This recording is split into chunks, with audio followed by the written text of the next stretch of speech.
오늘 본문 읽으시면서 어떤 마음이 드셨는지요? 저는 강해 설교를 연속으로 해나가면서 이 순서가 왔는데 답답한 마음이 들었습니다. 이걸 어떻게 또 설교를 해야 되나 그런 생각이 들더라고요.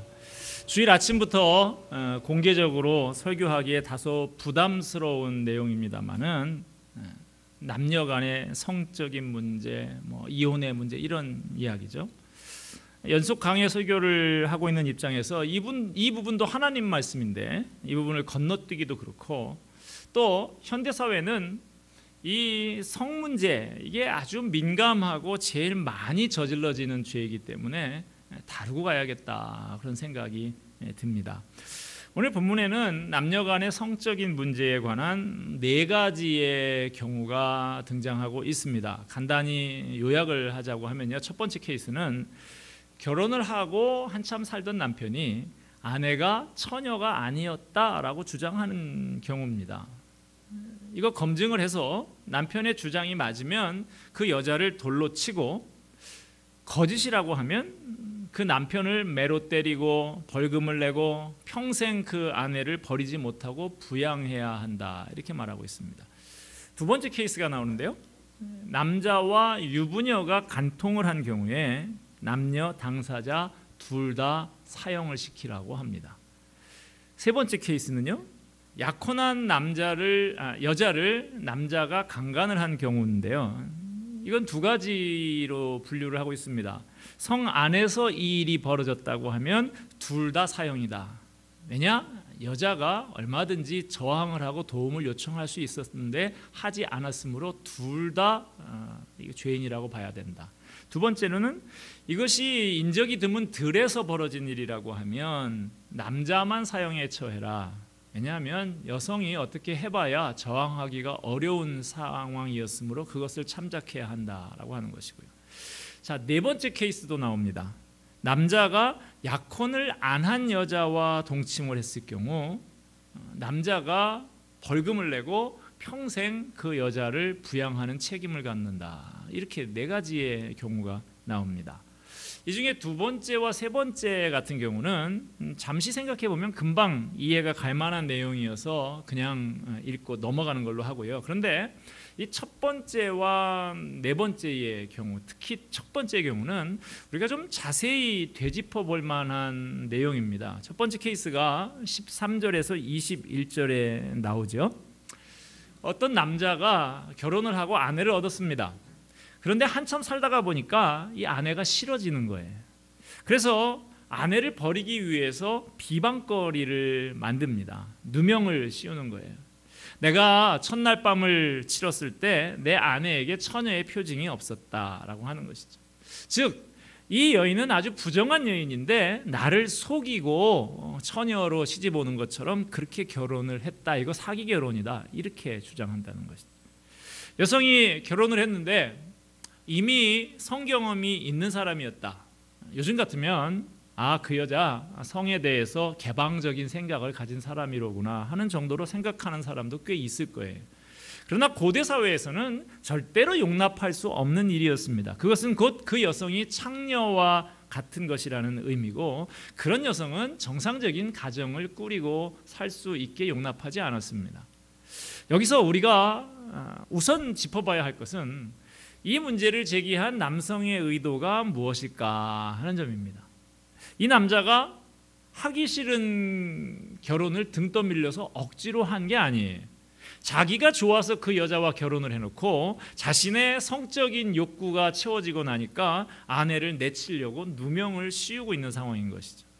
단순히 명예를 훼손해서 망신을 주는 정도가 아니라 지금 그 한 여자를 죽음의 길로 사지로 내몰고 있는 것입니다. 이와 유사한 사건이 사무엘하 13장에 보면 나오는데요, 다윗의 아들 왕자죠, 암논이 배다른 여동생 다말에게 연모하는 마음을 품었어요. 연모하는 마음은 있었습니다만은 아무리 왕자라고 해도 자기 배가 다르다 하더라도 여동생인데 이거 어찌하지 못해서 알아 누웠습니다. 상사병에 걸렸어요. 아버지 다윗이 아들이 아파서 몸져 누웠다고 하니까 아들에게 문병을 왔습니다. 그랬더니 암논이 끙끙 앓으면서 아버지에게 부탁을 하기를, 아버지, 그 제 배다른 여동생, 누이 동생 다말 있지 않습니까? 걔가 과자를 좀 만들어서 걔 손으로 내 입에다가 먹여주면 제가 나을 것 같아요. 쓸데없는 소리를 하고 있는 것입니다. 그런다고 낫습니까? 약 먹어야 낫지. 마음을 고쳐 먹어야 낫는 것이지. 그런데 이게 이제 계략이죠. 다윗이 그 얘기를 듣고 그게 뭐 그렇게 어려운 일이라고 허락을 합니다. 다말에게 전갈을 넣어서, 야, 네 오라비가 그렇게 아프다고 그러는데 네가 만든 과자 먹으면 낫겠다고, 그런 마음이란다. 그거 뭐 어려운 일이냐, 좀 한번 해줘라. 이렇게 권면을 하는 것이죠. 그래서 다말이 과자를 만들어서 암논의 방에 들어가니까 암논이 일을 벌이려고 다른 사람들은 다 나가라 이렇게 합니다. 다른 사람들 다 없는 데서 남자와 여자가 있으면 안 됩니다. 제가 우리 부목사님들에게도 여러 번 그런 얘기를 했는데, 신방을 가더라도 여성도가 혼자 있는 집에 절대로 가지 말아라. 꼭 필요한 신방이 있으면 밖으로 뭐 카페로 나오라든지 해서 공개적인 장소에서 해야 된다. 혹시 교회에서 상담을 하더라도 반드시 문을 좀 열어놓고 그렇게 하는 것이 상담의 에티켓이다. 신방을 다닐 때 여전사님이라 할지라도, 나보다 나이가 훨씬 많은 누나라 할지라도 반드시 뒷좌석에 태워라. 앞좌석에 태우면 안 된다. 저도 그렇게 하고 있습니다. 이 남녀 간의 문제 단둘이 딱 있으면 어찌 될지 알 수 없는 것이거든요. 자, 다 나갔어요. 어떤 일을 벌였습니까? 이 암논이가 이 여동생 다말을 힘으로 제압을 해서 강제로 욕을 보입니다. 그런데 그렇게 자기의 욕망이 달성되고 나니까 참 묘하죠. 그렇게 연모하면서 상사병까지 들었던 암논의 마음이 갑자기 돌변을 해서 미워하는 마음으로 바뀝니다. 그래서 다말을 내쫓아요. 결국 이 암논이가 다말을 향해서 품었던 그 연모하는 마음이다라고 하는 것은 사랑이 아니었던 것이죠. 여성을 소중한 인격체로 여기면서 인격적인 교제를 하려고 하지 않고 한낱 성적인 욕망을 채우기 위한 놀이개로밖에 생각하지 않았다 하는 것입니다. 하나님이 아담과 하와를 만드시고 둘을 짝지어 주실 때 하나님이 가지신 의도는 이런 것이 아니었습니다. 그러나 범죄하고 타락한 이후에 인간은 모든 부분에서 망가지고 말았습니다. 인간 관계도 사랑하고 존중하는 관계가 아니라 자기의 욕망을 채우는 것에 초점이 맞춰지게 되고 말았어요. 오늘 본문에 나오는 이 남자도 아내를 얻어서 결혼을 해놓고 성욕을 채우고 나니까 미워지는 것입니다.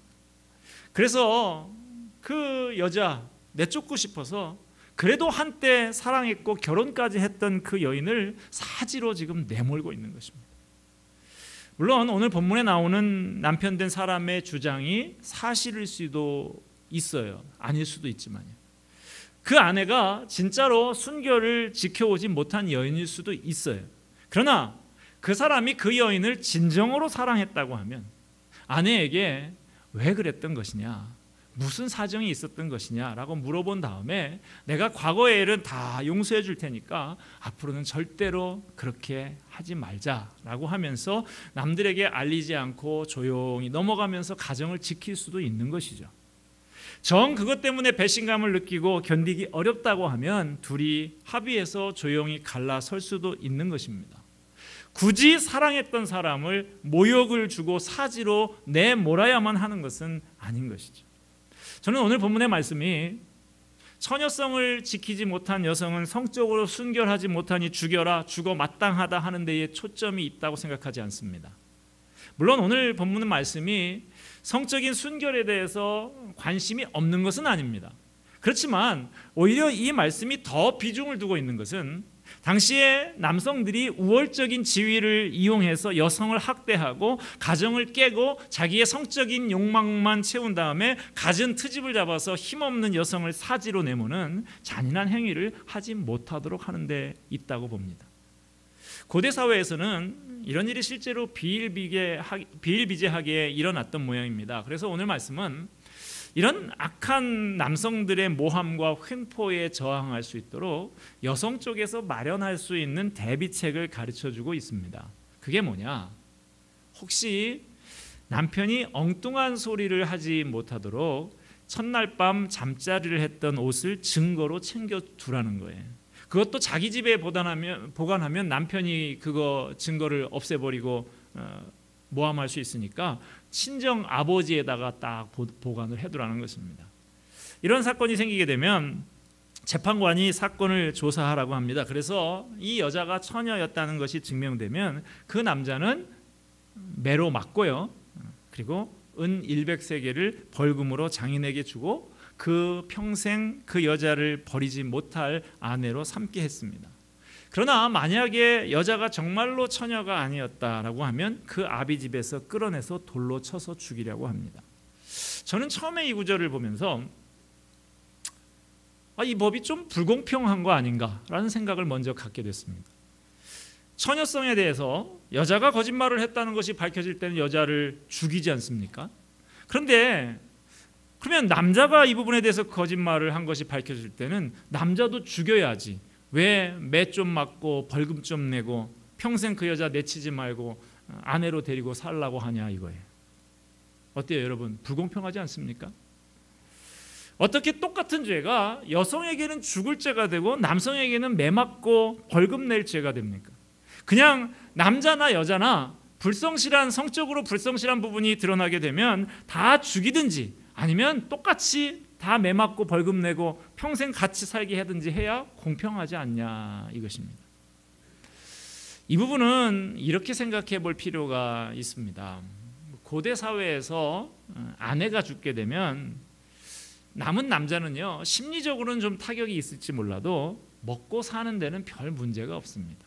노동력도 있고요. 물려받은 재산에 대한 소유권도 가지고 있어서 경제적으로 크게 변동이 없어요. 그런데 남편이 죽으면요 남은 아내가 처하게 되는 상황은 아주 다릅니다. 주로 육체적인 노동으로 먹고 살던 이 고대 사회에서 여성은 남성보다 신체적으로 약해서 노동시장에서 경쟁력이 없습니다. 게다가 상속도 받지 못하고요 재산에 대한 소유권도 여성에게는 주지 않았던 시대입니다. 그런 현실인데 남편이 잘못했다고 죽여버리면 과부로 남은 여인은 살 길이 막막해지는 것이죠.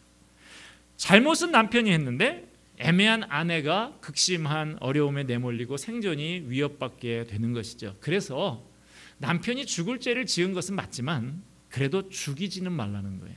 여성을 보호하고 생존을 보장해 주려고 하는 조치인 것이죠. 그러면 자 다시 이런 남편에게 내리는 벌이 뭐였어요? 첫째는 매를 때리고, 둘째는 벌금을 내리고, 셋째는 누명을 씌우려고 했던 아내는 평생 버릴 수 없는 아내로 책임지고 살게 해라 라고 하는 것이었죠.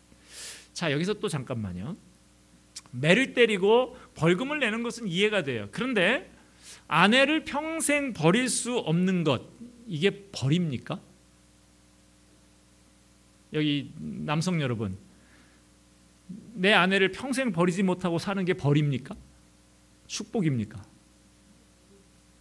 네, 여성들은 지금 축복이라고 그러는데 남성들은 말씀이 없으세요. 여러분, 이 이야기가 오늘 본문에 나오는 네 번째 경우인 약혼 안 한 처녀와 동침한 남자에게도 마찬가지로 적용이 되고 있어요. 이 부분을 이해하려고 하면 먼저 고대 근동사회의 결혼과 가정, 남녀 관계에 대한 이해가 필요합니다. 오늘 본문의 시대보다도 약 1500년 정도 뒤 시대인 예수님 당시에 유대인 랍비들을 두 가지 학파로 구분을 할 수가 있는데요. 하나는 힐렐 학파라고 하는 것이고 하나는 샴마이 학파라고 하는 것입니다. 이들의 성향이 좀 다른데요. 이 힐렐 학파는 좀 자유롭고 진보적인 학파고요. 샴마이 학파는 아주 보수적인 성경 문자대로 이렇게 하는 사람들인데요. 힐렐 학파는 이혼에 관해서 아주 개방적인 이혼관을 가지고 있었습니다. 이 학파에 속한 사람들을, 이 뜻을 따르는 사람들은 언제든지 아내와 이혼할 수 있었어요. 힐레파의 문서들을 보면요, 그 당시에 남자들이 별의별 이유를 가지고 이혼하고 아내를 내쳤던 것을 볼 수가 있습니다. 그들이 인정하는 이혼 사유들에 이런 것들이 있었어요. 밥을 태웠으므로. 밥 태우면 이혼 사유가 됩니다.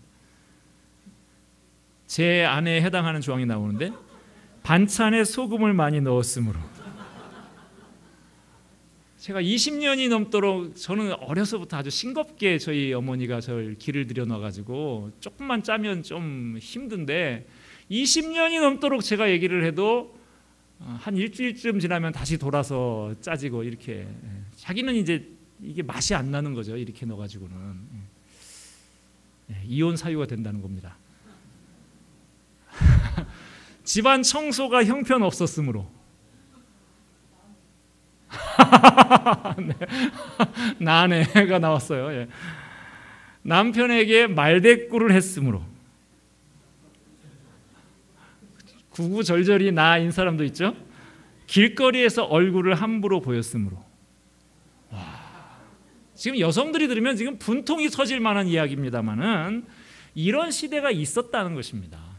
그래서 지금 시대에 사는 여성들은요, 하나님이 나를 이 시대에 태어나게 하신 것만 해도 감사할 제목 하나는 있는 겁니다.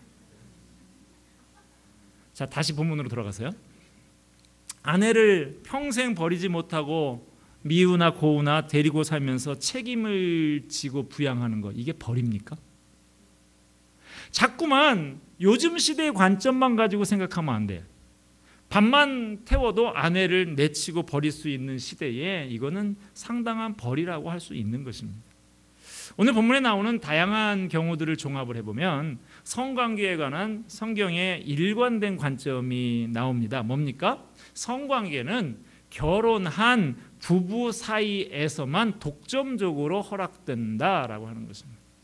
결혼해서 부부가 되는 것 이외에는 성관계를 맺으면 안 된다는 것이죠. 그리고 남녀가 성관계를 맺었으면 결혼해서 부부가 되라는 것입니다. 그 다음에는 평생 해야지 생각하지 말고 서로를 책임지면서 살라는 거예요. 하나님께서 부부 사이에서만 성적 관계를 허락하시는 것은 태초에 하나님께서 남자와 여자를 만드시고 가정을 시작하시면서부터 지니신 뜻입니다.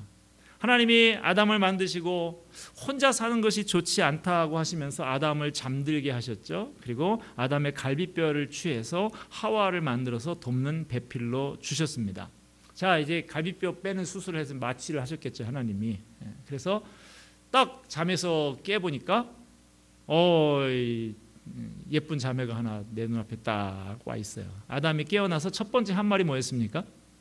하와를 보고 이는 내 뼈 중에 뼈요 살 중에 살이라. 여러분, 뼈, 살 뭐 이러니까 이거 아주 성적인 표현 그런 거 아닙니다. 예전에 그 뭐 19금 영화 제목으로 뭐 뼈와 살이 타는 밤 뭐 이런 거 나온 바람에 우리가 뭐 뼈, 살 그러면 아주 뭐 그런 엉뚱한 생각들을 하는 경향이 있는데요. 이 말은 너는 내 뼈 중에 뼈요 살 중에 살이다. 이 말은 너는 나하고 똑같구나 이 말이에요. 네 뼈나 내 뼈나 다 그 갈비뼈에서 나온 거니. 네 살이나 내 살이나 너하고는 나하고 똑같구나. 너는 곧 나다. 너와 나는 하나다. 이 말인 것입니다. 부부관계는 나는 나, 너는 너의 관계가 아니라 너는 곧 나인 관계다라고 하는 것이죠. 이것이 하나님께서 창조 때부터 의도하신 부부간의 관계입니다. 그러므로 남편 되신 여러분, 한 여자를 아내로 삼았으면 나하고 대등한 내 뼈 중에 뼈요 살 중에 살로 여기고 대접할 줄 알아야 하는 것입니다. 아내도 마찬가지입니다. 하나님은 사람이 부모를 떠나서 둘이 한 몸이 될 것이라고 하셨습니다. 결혼이란 원래 한 몸을 찾아가는 것입니다. 그런데 아담과 하와가 범죄한 이후로 이런 한 몸의 관계가 깨어지고 말았어요. 하나님 만드신 창조 질서 안에서의 결혼이 인간에 의해서 파괴되고 그 순수성을 잃어버리고 말았습니다. 오늘날 사람들은 결혼을 자기 욕구를 충족시키는 수단으로 여기는 경우가 많습니다. 처음부터 끝까지 자기 만족을 위해서 만나고 합쳐지는 것이 결혼이에요. 부부가 결혼해서 서로 상대방을 누르고 길들이겠다고 마음먹는 것, 하나님이 만드신 창조의 질서가 무너진 것입니다. 하나님이 계획하신 부부의 관계가 아니에요. 여자는 남자를 이용하고 남자는 여자를 이용하기 위해서 애들을 씁니다. 그러다가 그것이 여의치 않으면 갈라서는 것이죠. 여러분 본문에 한 장만 뒤로 넘기시면요, 신명기 24장 1절 말씀, 오늘과 연관이 있는 말씀이 나오는데요. 우리 신명기 24장 1절 같이 한번 읽겠습니다. 시작. 사람이 아내를 맞이하여 데려온 후에 그에게 수치되는 일이 있음을 발견하고 그를 기뻐하지 아니하면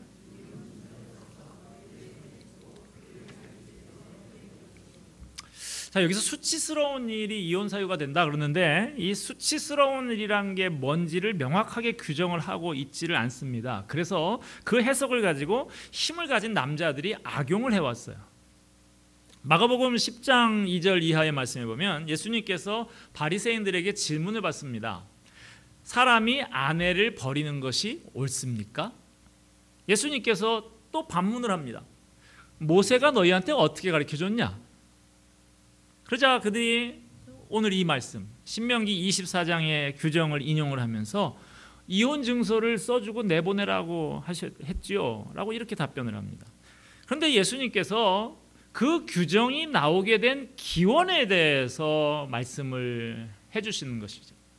우리가 그 국회에서 어떤 법을 만들게 되면 입법 취지라고 하는 것이 있습니다.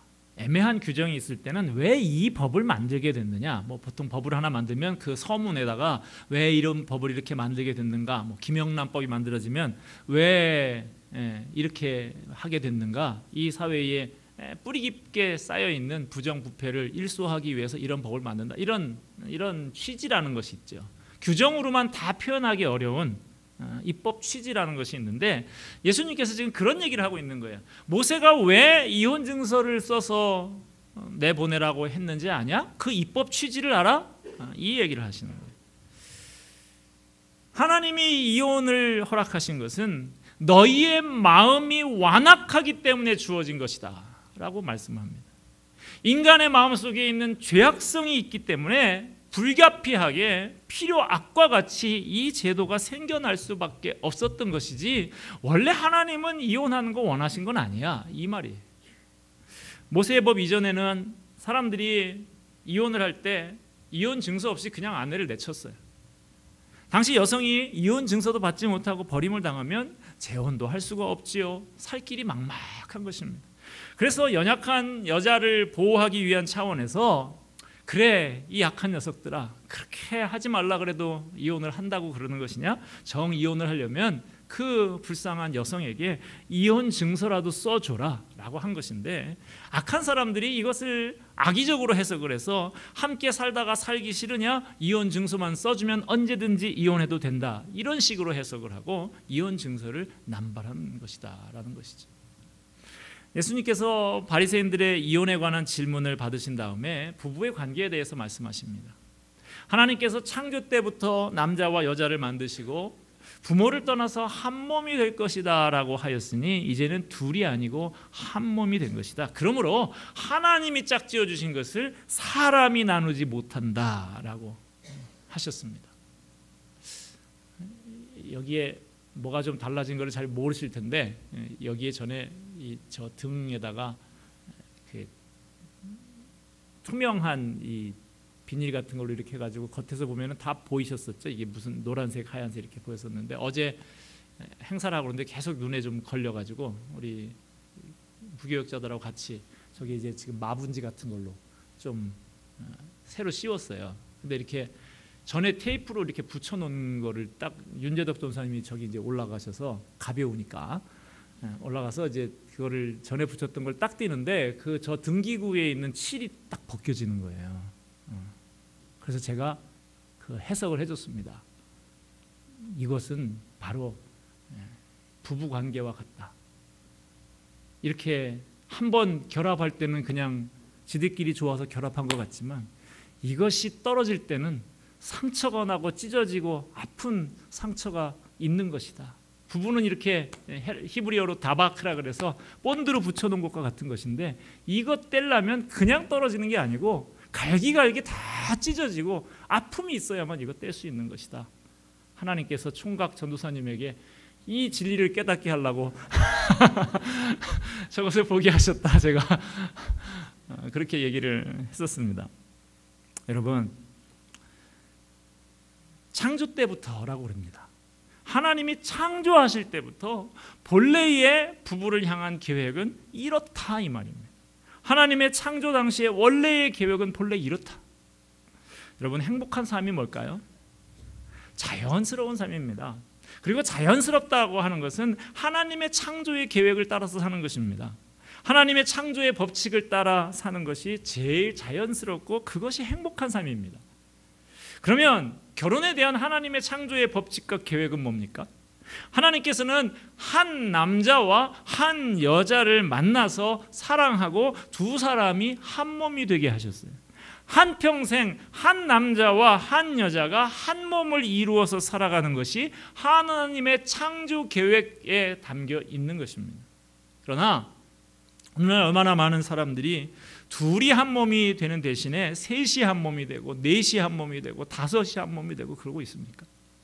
오죽하면 이런 유머가 생겼을까요? 에덴 동산에 살고 있던 아담이가요, 계속 처음에는 뭐 내 뼈 중에 뼈요 살 중에 살이야 그러는데 계속 한 여자하고만 살다가 보니까 권태에 빠지게 됐대요. 그래서 어느 날 아담이 사라져가지고 며칠 동안 막 안 나타나는 거예요. 며칠 후에 아담이 나타났는데 그걸 보고 하와가 뭘 했을까요? 아담의 옷을 들추고 갈비뼈를 점검을 했답니다. 개수가 그대로 있는지. 혹시 또 다른 거 하나 만든 거 아닌가? 자동차 왕으로 불리워진 이 헨리 포드 있죠? 포드 자동차의 설립자. 이 사람이 자동차 회사만 경영을 잘한 게 아니고요, 자기 가정도 잘 경영해서 아주 모범적인 가정을 이룬 사람으로 알려져 있습니다. 한 번은 이 포드 회장이 생일을 맞아서 많은 사람들이 와서 축하를 하는데요, 생일 파티가 벌어지고 있는데 어떤 사람이 이런 질문을 했다고 합니다. 회장님, 어떻게 그렇게 회장님은 모범적인 가정을 잘 건강한 가정을 꾸리고 계신가요? 그 성공 비결이 뭔지 좀 알려주십시오. 그래서 헨리 포드가 이렇게 대답을 했다고 합니다. 제가 이 가정 부부 생활에 성공한 비결은 제가 이 자동차 회사를 경영하고 원리가 똑같습니다. 여러분도 아다시피 제 회사가 자동차 사업에서 성공한 것은 한 가지 모델을 집중적으로 개발했기 때문입니다. 저는 가정에서도 한 여자만 집중적으로 개발했습니다. 무슨 소리인지 못 알아듣시는 분이 계시는 것 같은데, 한 여자만 개발하시고 한 남자만 집중적으로 개발해야 그 가정이 성공하는 가정 된다는 것이죠. 마태복음 19장에서 예수님은 음행한 연고 외에는 아내를 버릴 수가 없다라고 선언을 하십니다. 그러자 마태복음 19장 10절에 제자들이, 그 말을 들은 예수님의 제자들이 이런 말을 합니다. 제자들이 이르되 만일 사람이 아내에게 이같이 할진대 장가들지 않는 것이 좋겠나이다. 누가 한 얘기라고요? 예수님의 제자들이 이르되. 무슨 말을 합니까? 예수님, 그렇게 이혼 하나 마음대로 못할 것 같으면 차라리 결혼하지 않는 게 낫겠네요. 지금 예수님의 제자인데요, 김민호 목사한테 제자 훈련 받은 사람 아니고요, 예수님의 제자들인데요, 이 사람들도 이런 생각을 가지고 있을 정도였다는 것이죠.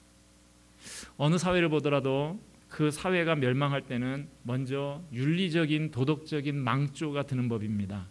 저 유명한 대로마 제국이 1000년을 넘게 갔던 세계를 지배했던 그 제국이 멸망한 원인이 단순히 정치적이거나 군사적인 이유만은 아니라는 것을 우리는 알고 있습니다.